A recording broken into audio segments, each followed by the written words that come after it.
Il essayait de subvenir aux besoins de sa famille. Les gens feraient n'importe quoi pour 50 000 $. La personne savait comment se débarrasser du corps. Les pièces du puzzle commencent à s'assembler. La grande question est... Qui a tué Sammy Safar? Je m'appelle Gary McFadden. J'ai fait partie de la brigade criminelle pendant 20 ans et j'ai enquêté sur plus de 800 homicides. Mais même pour le flic le plus chevronné, rien n'est plus dur que d'arrêter un tueur qui porte l'insigne.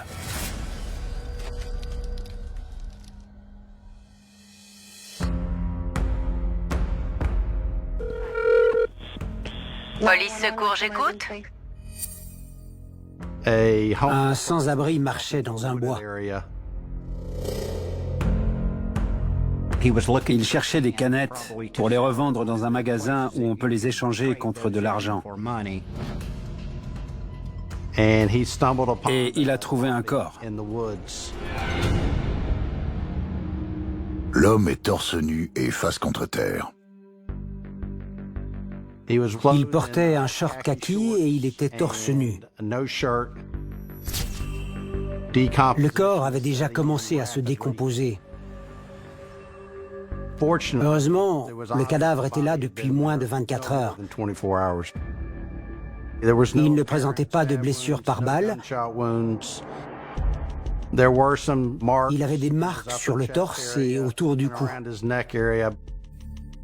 Ces marques nous indiquaient qu'il avait été tué ailleurs, puis déplacé. Il avait des bleus dans le dos, mais on n'avait aucune indication, aucune certitude quant à la source de ces bleus. Le plus dur pour un enquêteur, c'est d'avoir un corps sans savoir comment il est arrivé là, quelle est la cause de la mort et de qui il s'agit. Qu'est-ce qu'il y a sur la scène de crime? C'est par là qu'il faut commencer. C'était un endroit isolé. Il fallait vouloir s'y rendre. Mais il était clair qu'une voiture avait emprunté cette route de campagne. La personne savait comment se débarrasser du corps ou avait été renseignée sur comment se débarrasser du corps. Les enquêteurs envoient le corps à un médecin légiste pour une autopsie. Les policiers épluchent les dossiers des personnes disparues. Ils comparent les informations aux caractéristiques physiques de la victime, afin de savoir s'il y a eu un signalement qui correspondrait à cette personne. Et un nom ressort immédiatement.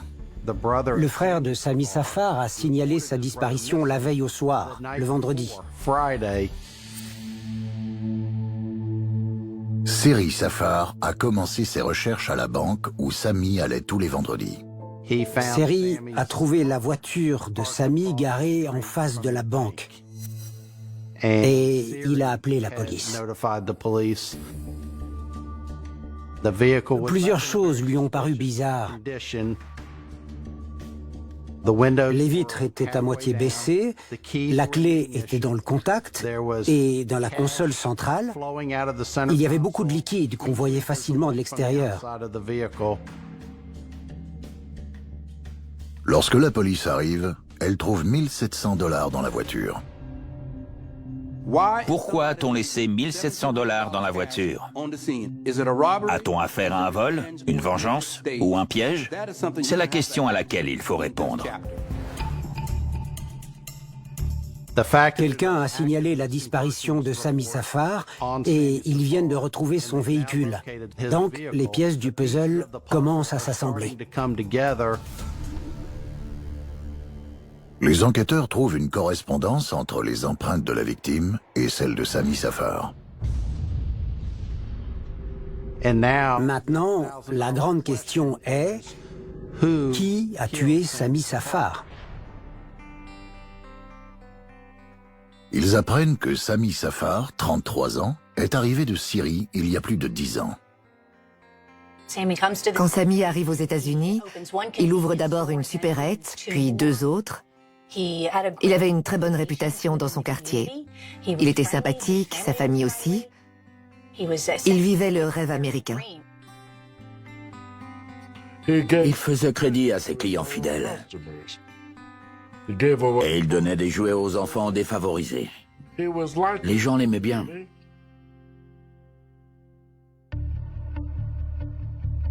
Un des services qu'il proposait était d'encaisser des chèques. Par conséquent, il avait souvent beaucoup d'espèces. Il lui fallait beaucoup de liquide pour pouvoir encaisser la paie des gens qui travaillaient sur les quais. C'est pour ça que sa supérette avait besoin de liquide. Il retirait environ 50 000 $ tous les vendredis.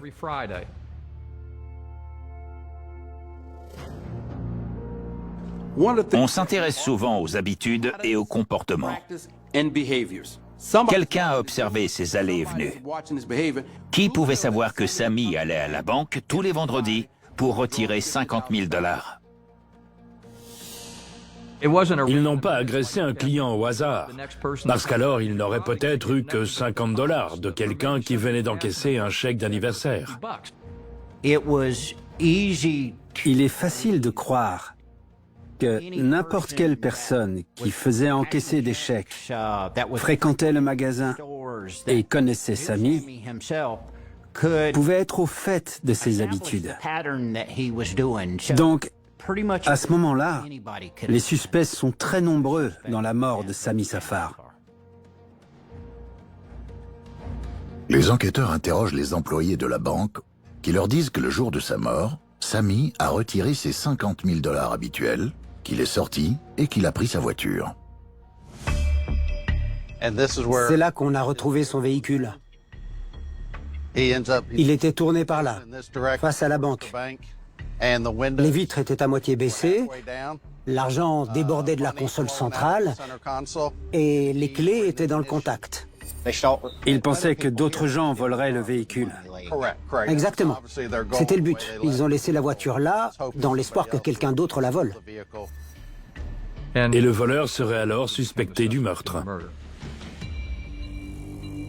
Ils ont voulu tendre un piège. Quelqu'un passerait, verrait les 1 700 $ et volerait la voiture.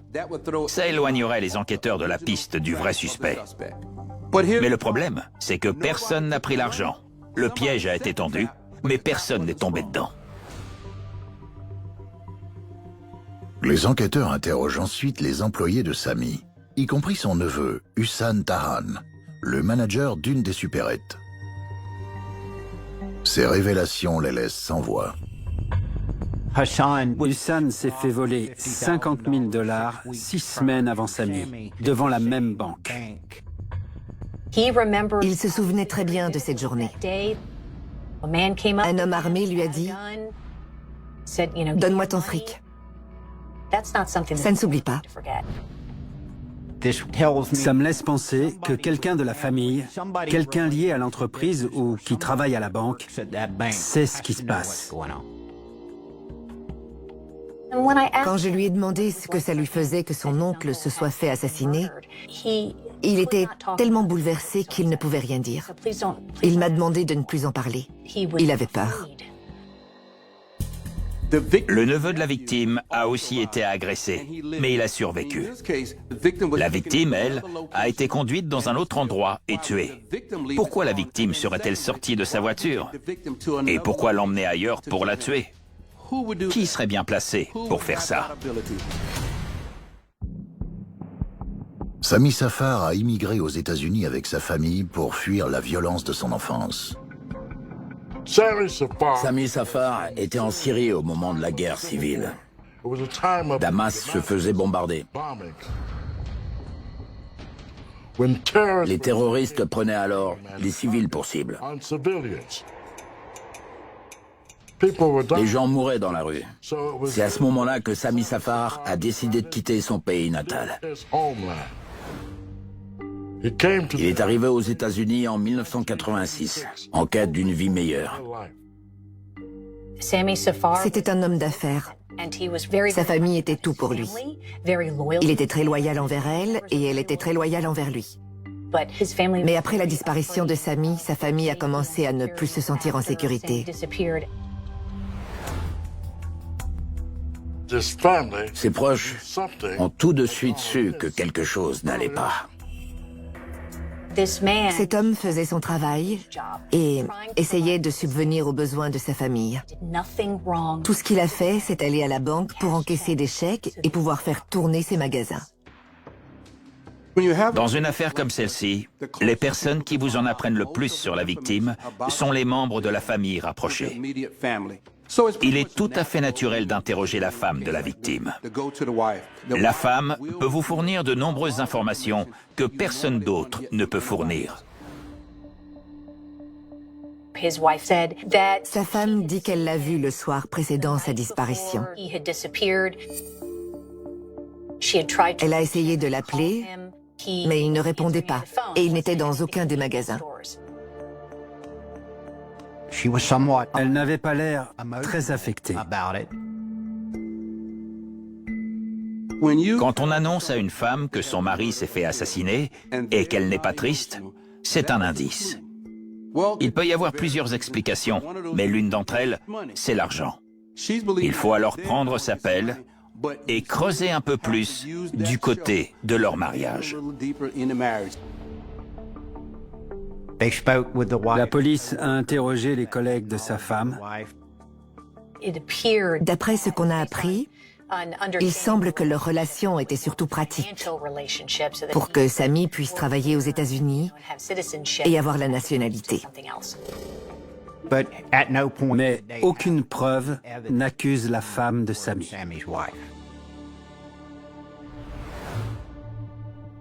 Alors que les enquêteurs cherchent un suspect, le frère de Sami, Seri, les appelle pour leur parler du permis de conduire de Sami. Les enquêteurs ont retrouvé son portefeuille dans la voiture, mais pas son permis. Seri demande aux policiers si le permis de Sami est dans son portefeuille. Il insiste pour savoir si le permis est là ou pas. Et ce qui pousse Seri à poser cette question, c'est que le permis de Sami n'est pas dans le véhicule que la police a retrouvé. Sami ne se serait pas arrêté après avoir récupéré l'argent, à moins qu'un policier le lui ait demandé. Qui vous demande votre permis? Un policier. Seri pense alors que la police est impliquée. Le frère a une bonne idée. La seule personne qui peut demander à voir votre permis, c'est un policier. Ça a du sens. Mais ce n'est pas une voie que les enquêteurs ont envie d'emprunter. Seri n'est pas le seul à soupçonner la police. Le neveu de Sami, Hussan, suspecte un policier qui est aussi agent de sécurité à la banque et qui était présent quand il s'est fait agresser. Hussan retire les 50 000 $ et va pour sortir de la banque. Arik Sinclair est agent de sécurité dans cette banque et il l'escorte jusqu'à son véhicule. Mais il se passe quelque chose et Sinclair se sépare d'Hussan, le laissant ainsi seul sur le parking. Hussan va à sa voiture. Quelqu'un menace Hussan avec une arme sur le parking de la banque. Hussan jette l'argent et court dans la banque. Il raconte tout à Arik Sinclair. Mais le temps que l'agent sorte, l'argent et le voleur ont disparu. L'agent Sinclair appelle le service de régulation et les informe qu'il y a eu un vol à main armée devant la banque. Il donne la description du véhicule et sa direction. Oui. Il monte dans son véhicule. Et essaie de retrouver le voleur. Mais malheureusement, il n'y parvient pas. Le travail d'Arik Sinclair était d'accompagner Hussan Tahan, qui était en possession de 50 000 $ jusqu'à sa voiture, pour que ce genre d'incident ne se produise pas. Lorsque Sami Safar est assassiné, 6 semaines plus tard, Arik Sinclair est de nouveau en poste à la banque. Mais Sinclair dit aux enquêteurs qu'il a accompagné Sami jusqu'à sa voiture et qu'il l'a vu s'éloigner. Les autres employés confirment. Les témoins l'ont vu sortir avec la victime, puis revenir. Donc, on ne peut rien lui reprocher. Mais il ne faut pas oublier cet élément, parce qu'il pourrait bien refaire surface plus tard. On s'intéresse aux faits du dossier. Même famille, même banque, 50 000 $ tous les vendredis. Le neveu est agressé sur le parking et le dernier endroit où Sammy a été vu vivant, c'est à la banque. Dans l'esprit de la famille, le seul dénominateur commun, c'est Arik Sinclair. Et elle le soupçonne fortement. Leurs accusations ne plaisent pas à la police. Ils ont du mal à croire que leur collègue ait pu faire une chose pareille. C'est pas facile à croire pour des policiers qu'un autre policier puisse potentiellement être impliqué dans un vol à main armée en plein jour. Dave et moi, on était sur le terrain tous les jours. On avait du mal à croire à la culpabilité d'un policier. Un officier de police protège ses frères et ses sœurs. Il protège la société. Mais ici, les enquêteurs font face à un angle mort.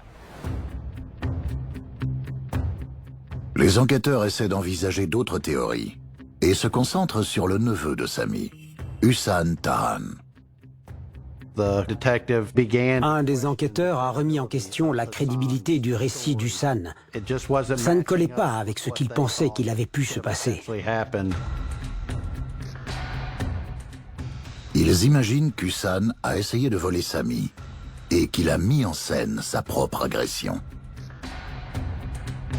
Les gens feraient n'importe quoi pour 50 000 $. Des trucs vraiment bêtes. Mais aucune preuve ne relie Hussan ou un autre suspect à la mort de Sammy. Et l'autopsie n'aide pas. L'autopsie n'a pas déterminé la cause du décès. L'homicide a été qualifié d'homicide de nature inconnue. On avait épuisé toutes nos pistes et les deux affaires ont été classées.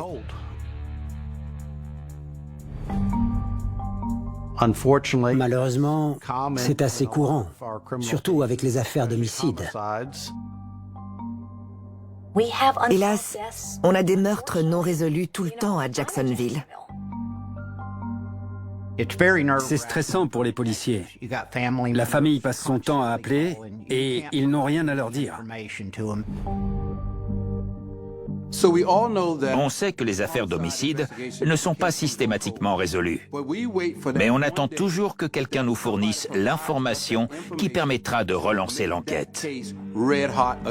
Et ici, c'est exactement ce qui s'est passé. Un an après le meurtre de Sammy Safar, les enquêteurs n'ont toujours aucune idée de qui l'a tué. Mais une avancée dans une affaire de drogue pourrait bien les aider à changer le cours de l'enquête. Toute ma carrière, je l'ai passée aux stupéfiants. On courait après des dealers de drogue. Tous les jours, je me demandais si j'allais rentrer vivant. L'agent Dave Bisplingoff enquête pour faire tomber deux des dealers les plus dangereux de la ville. Abdul Robinson, dit Blue, et Derek Smith, dit Smiley. Ce sont de loin les deux dealers les plus célèbres de l'histoire de Jacksonville. Personne ne veut témoigner contre eux à cause de leur réputation. Dave Bisplingoff, surnommé Blitz, a un plan. Il veut attraper les dealers en payant un témoin qui travaille comme informateur confidentiel. On vient de négocier pendant des semaines, et enfin, le jour où le pot de vin doit être accepté arrive. Mais je reçois alors un appel d'un autre informateur qui ne devrait rien savoir de ce marché, et il m'explique en détail ce qui doit se passer. On nous a balancés. On était grillés. Quelqu'un faisait fuiter des infos, et cette personne pouvait bien être l'un des nôtres. Et l'informateur continue.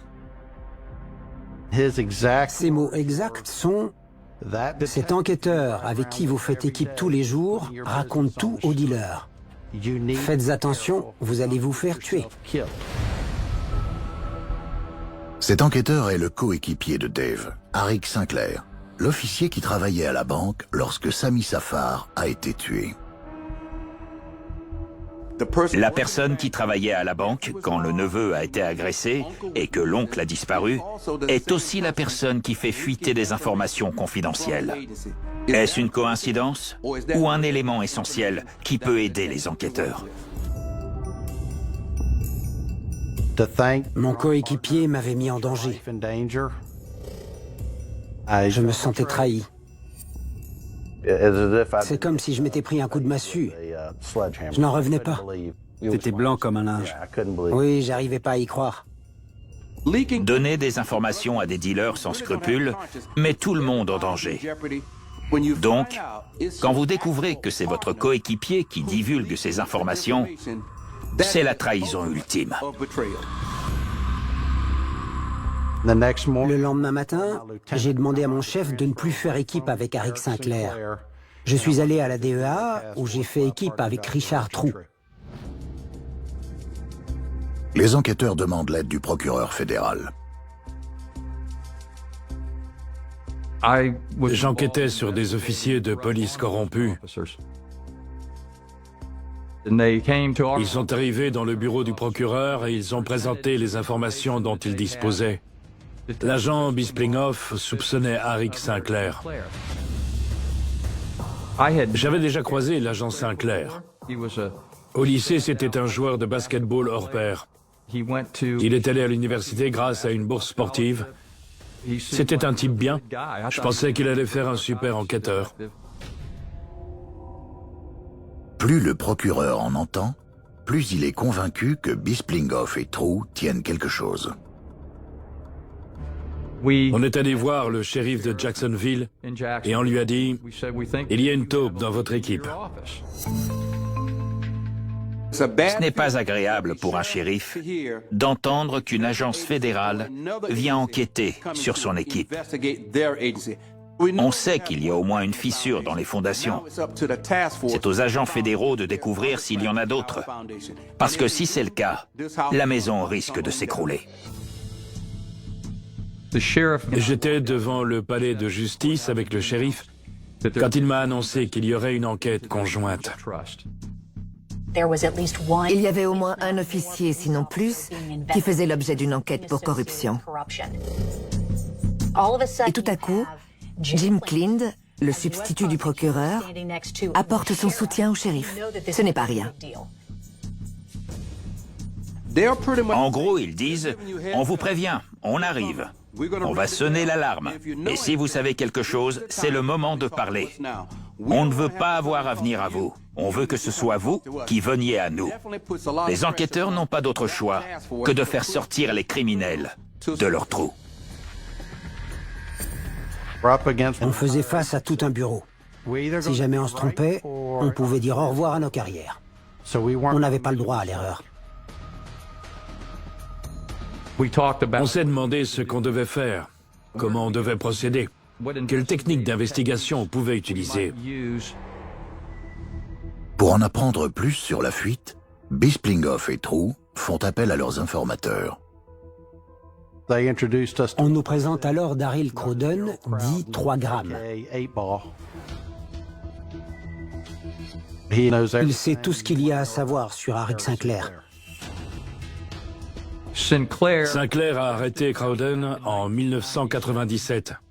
Il était en possession de cocaïne et de marijuana. Sinclair a jeté la cocaïne et n'a inculpé Crowden que pour la marijuana. Sinclair jette la cocaïne pour se mettre cet informateur dans la poche. L'informateur a la pression, mais il croit que le policier le protège. C'est une manière classique pour un flic corrompu de garder les dealers dans la rue. Faire parler Crowden n'est pas facile. Les enquêteurs lui donnent rendez-vous dans un lieu tenu secret. On se serait cru dans un film. Une pièce sombre, un avocat qui fume un cigare sur le canapé avec son client, puis on a démarré. Crowden surprend les enquêteurs. Daryl Crowden commence à nous parler de l'agression d'Hussan Tahan, le neveu de Sami Safar. Il avoue être derrière cette agression qui a eu lieu le 15 mai. Et il nous informe que son frère, Jeff Reed, est celui qui a agressé Hussan. Il nous explique aussi le rôle qu'a joué l'agent Arik Sinclair dans ce vol à main armée. Crowden leur explique que Sinclair avait des informations grâce à son deuxième travail d'agent de sécurité à la banque. Crowden nous dit que quand Hussan Tahan est arrivé, Arik Sinclair est sorti de la banque et a tapé sur le coffre de sa voiture. Il sait que les voleurs l'observent et il leur dit « c'est le véhicule de la victime ». Vous saurez que le propriétaire de cette voiture est l'homme qui va ressortir avec 50 000 $. Hussan sort de la banque avec les 50 000 $. Il pense qu'Arik Sinclair est avec lui, mais quand il se retourne, Arik n'est plus là. Ensuite, Jeff Reed s'approche de lui en le braquant avec son arme et Hussan jette l'argent dans sa voiture par la vitre ouverte.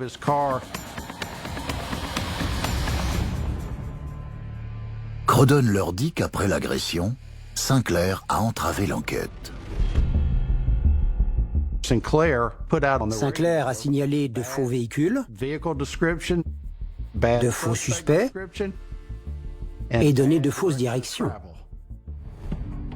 On a établi qu'Arik Sinclair était en contact avec chacune de ces personnes.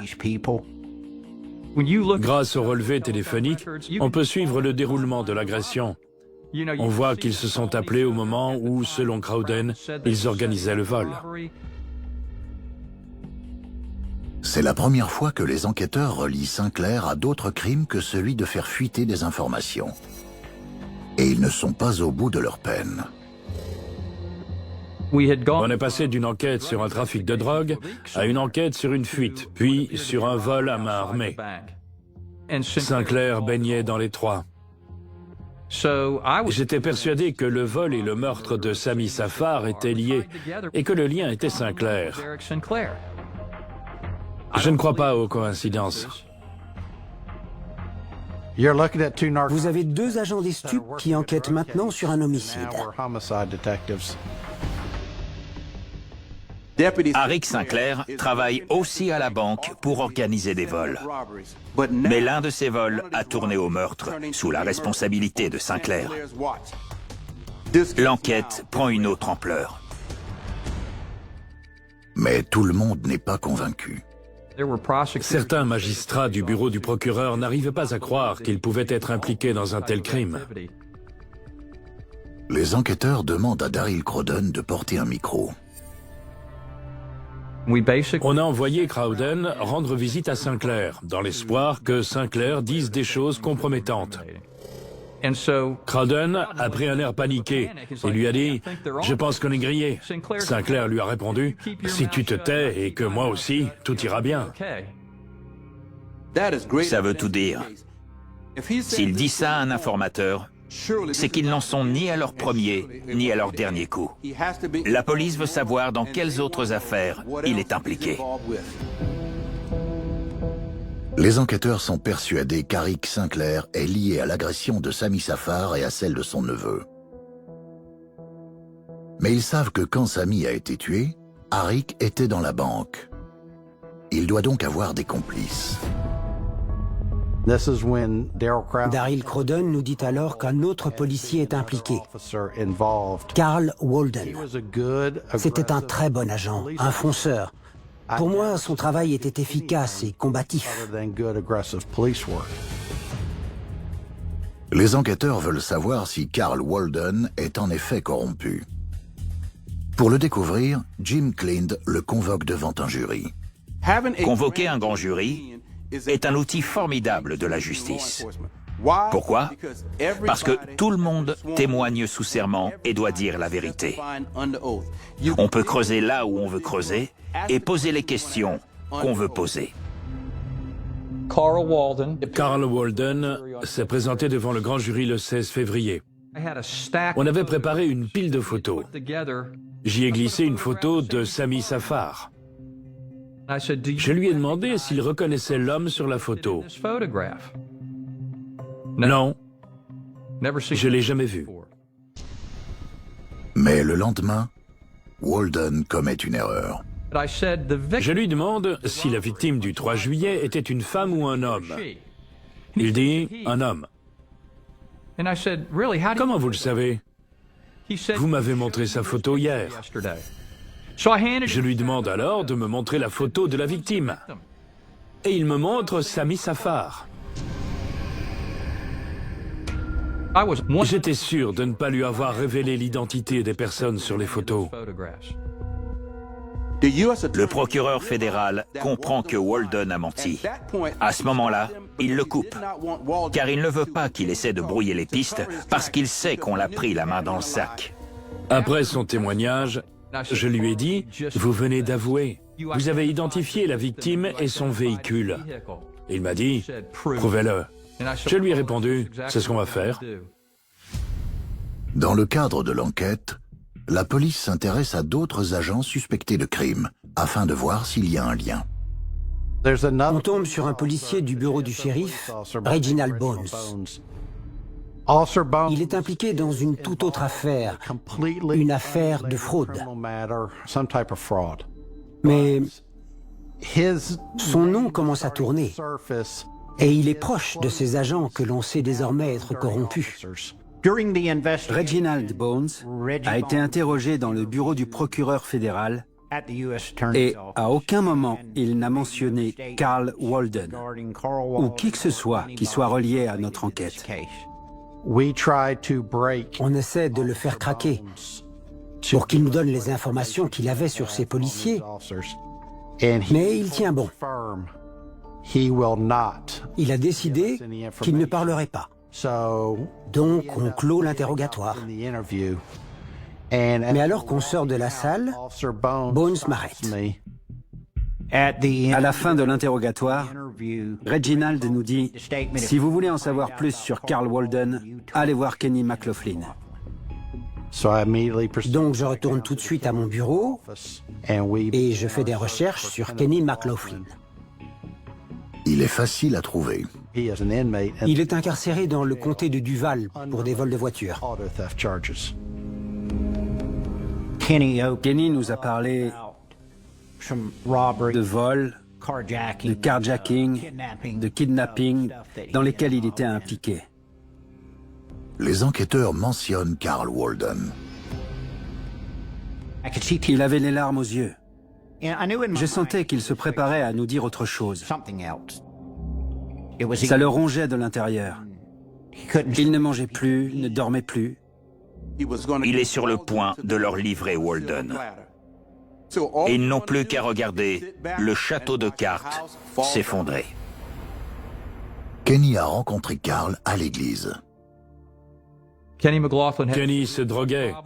Et l'évêque s'est dit que Carl Walden, qui était membre de cette paroisse, en tant qu'agent de police, serait un bon mentor pour lui.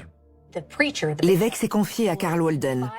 Il lui a dit « Notre frère est en difficulté. Aide-le à retrouver une raison de vivre, à devenir meilleur. » Mais au lieu de l'épauler, Carl recrute Kenny pour qu'il l'aide à attaquer Sami Safar. Il ne voulait tuer personne. Il voulait voler l'argent.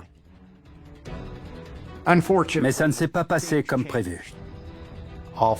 Carl Walden décide que les 50 000 $ valent plus que la vie de Sami Safar. Les enquêteurs ont trouvé quelqu'un qui dit être impliqué dans le meurtre de Sami Safar. Kenny McLaughlin. Kenny dit qu'il a vu Sami quitter la banque ce jour-là avec ses 50 000 $. Quand ils voyaient le véhicule, ils devaient appeler Carl Walden, qui était au bout de la rue, et Carl devait contrôler Sammy. Carl Walden devait dire à Sammy qu'il y avait un problème avec l'immigration et qu'il devait l'emmener au poste de police. Les 50 000 $ resteraient ainsi dans la voiture de Sammy. McLaughlin s'approcherait du véhicule, forcerait la serrure et volerait l'argent. Mais Sammy n'a pas laissé l'argent dans sa voiture. Il l'a pris avec lui. C'est là que Carl s'est énervé. Kenny dit aux enquêteurs que Carl s'est éloigné avec Sammy. Il a dit « Il m'a vu, on doit le tuer ». Il s'arrête sur un parking. D'après Kenny, Sammy était assis à l'arrière de la voiture, terrorisé. Il a mis des coups de pied dans la vitre parce qu'à ce moment-là, il avait compris que c'était fini. Carl a ouvert la portière et Sammy a essayé de s'enfuir. Carl est allé chercher une petite corde dans sa voiture. Ensuite, il s'est introduit dans le véhicule, s'est mis au-dessus de Sammy et l'a étranglé avec la corde. Kenny McLaughlin a entendu Sammy Safar rendre son dernier souffle. Walden a dit « Ça y est, il est mort ». Puis il a demandé à McLaughlin de se débarrasser du corps. Ce qu'il dit paraît crédible, mais comment s'en assurer? Pour avoir un dossier en béton, les enquêteurs doivent le conduire sur les lieux du crime pour qu'il leur montre comment ça s'est passé. On lui a demandé de nous emmener là où il s'était débarrassé du corps. C'est là qu'il nous a donné des directions. Il nous indique tous les virages à prendre depuis le centre-ville. On marche dans les bois et au bout d'une dizaine de mètres, il nous dit de nous arrêter. On a déjà vu les photos de la scène de crime. Je dis donc à Richard, c'est bon, on a ce qu'il nous faut. Kenny n'est pas le seul à aider les enquêteurs.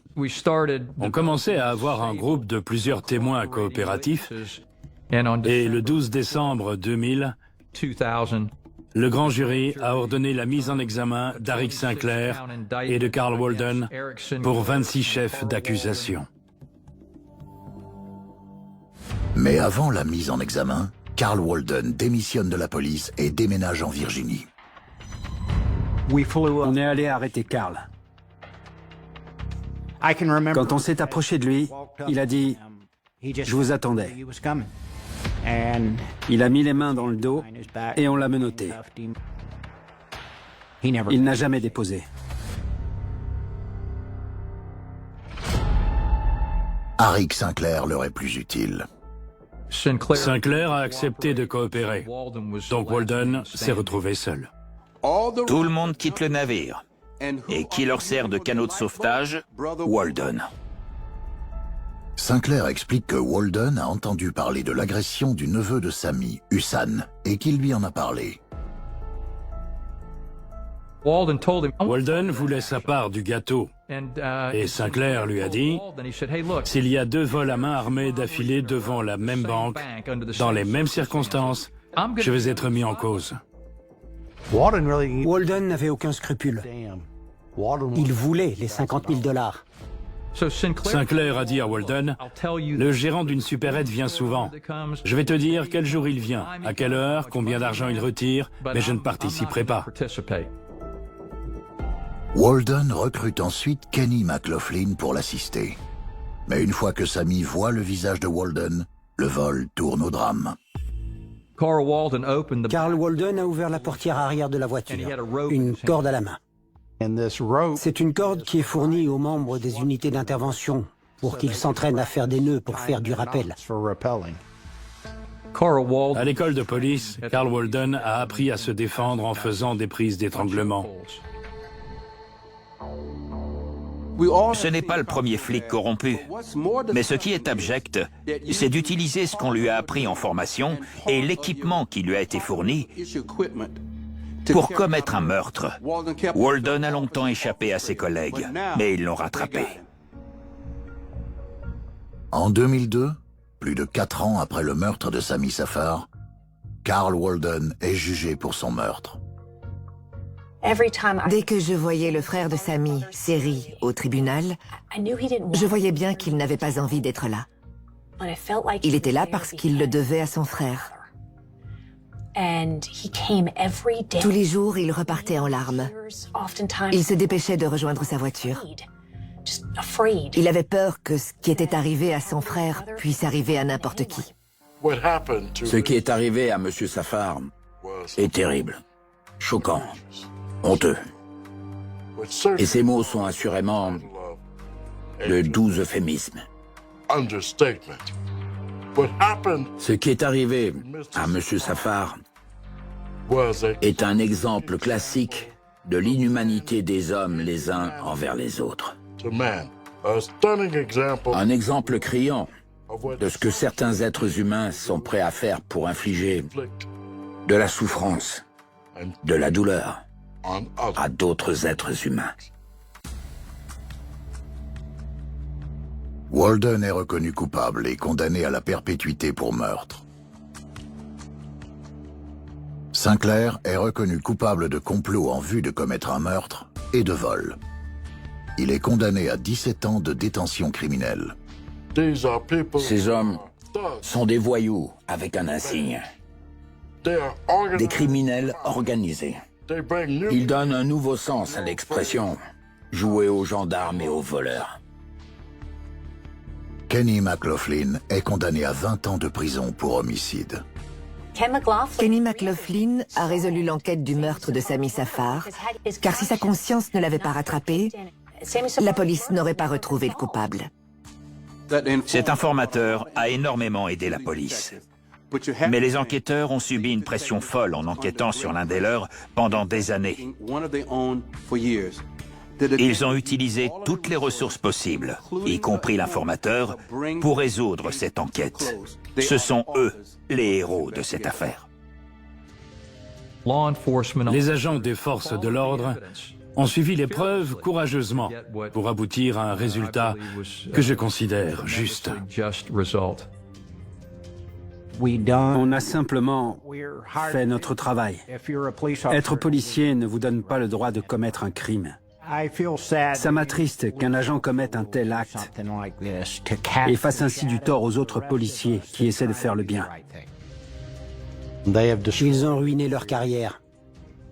Ils avaient tous un bel avenir, mais ils ont dépassé les bornes et ça le leur a coûté. Cette affaire est la plus importante affaire de corruption de l'histoire du bureau du shérif de Jacksonville. La justice n'a pas su protéger la famille Safar, mais j'espère qu'ils voient que le système en lui-même, au sens plus large, a travaillé pour eux. J'espère que ça leur apporte du réconfort.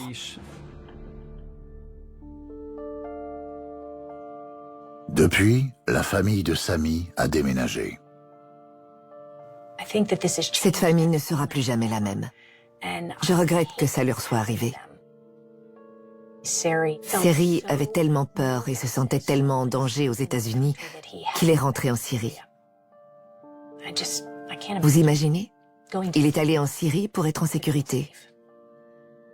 Je n'ai jamais travaillé sur une affaire pareille. Je n'oublierai jamais Sammy Safar et ce qu'on lui a fait. Jamais.